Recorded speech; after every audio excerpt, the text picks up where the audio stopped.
Ladies and gentlemen, boys and girls, cats and kittens, welcome back to the podcast. Thank you, thank you, thank you. Something different. Look, I don't know if we're ever going to crack into the Cardano community. We have two. That's it. That's our Cardano person. But I'm always on the lookout for products. That's what I'm interested in. That's what I want to invest in. So I have no problem scouring the world trying to find them. Now, data storage is my preference, but it doesn't necessarily have to be on Cosmos. It can be wherever the hell it is. If it's an interesting project, I'm there. So actually, the aforementioned Toot sent me this one to take a look, and it's called Iagon. So I went over, and I'm not a big Cardano person. I have an Eternal wallet. I've had $20 sitting on there forever and ever. But it was I wanted to check it out. So she sent it up. I looked it up. We got the link. We hooked up. We created a storage account. And we're off and running. But I want to show it to you because I have some opinions on this. Now, this is clearly not starting from the very beginning. I've already created the account and all that stuff. And if there's any interest, I'll make a full step by step. But the product, it feels unfinished to me. That's it. Now, I think it's safe to say, if you've watched this channel for any length of time, that I'm a big fan of data storage. I am all over it because $300 billion annual market, only going up, and I want to be involved with anything that's involved with that.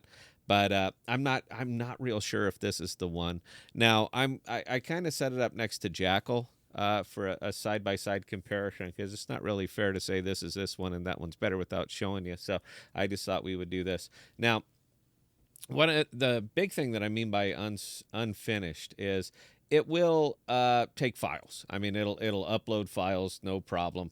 It's not particularly fast. And when I jump screens from my storage to public file settings and the other stuff that's available over here, such as provider, web ledger, when I jump back and forth over there, it takes a bit. And when I come back to this page, all the data was not there, or it was waiting to be loaded up, or whatever. There we go. We finally got that one up. Let's just go ahead and delete it. I don't know. I don't even know if it'll delete. Let's find out. There he goes. Well, that part works.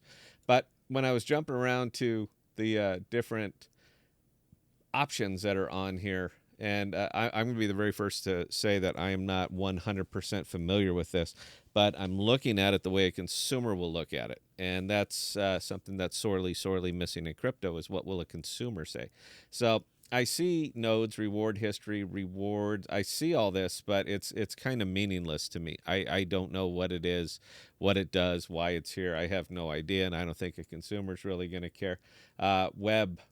Create website and upload files to get started. So it'll do something here. I don't know what it is. Again, I haven't dug into it, but apparently it's an option. And file managers, I haven't created any directory, so I could tell you that that's going to sit there and that's going to sit there and do nothing.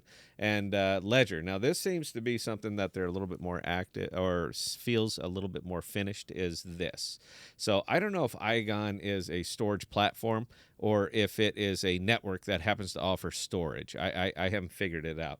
But again, cursory example, cursory look. This is the way a consumer is going to look at it, and this is the way I like to do these videos like this. So here's where it feels very unfinished to me.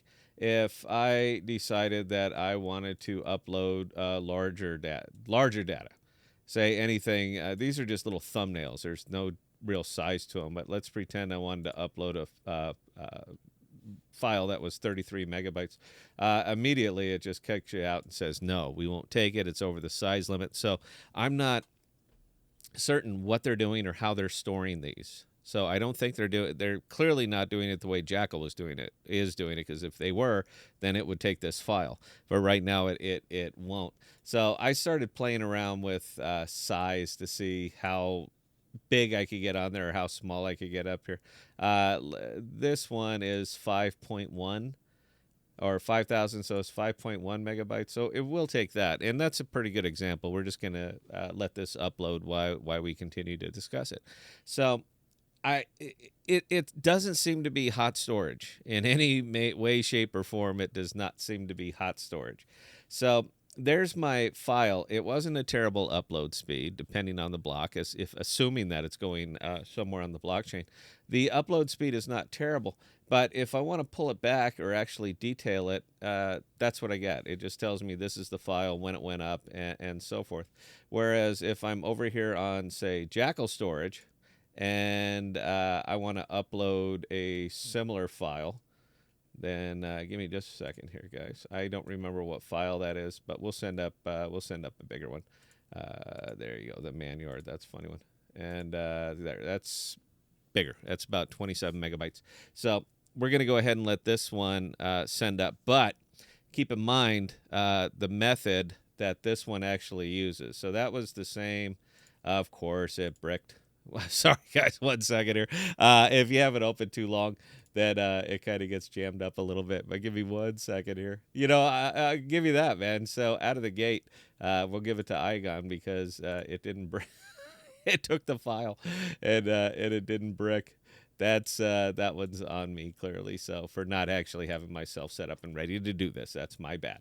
But let's send that same file up again and show you. I just want to show you guys the real big difference between this one.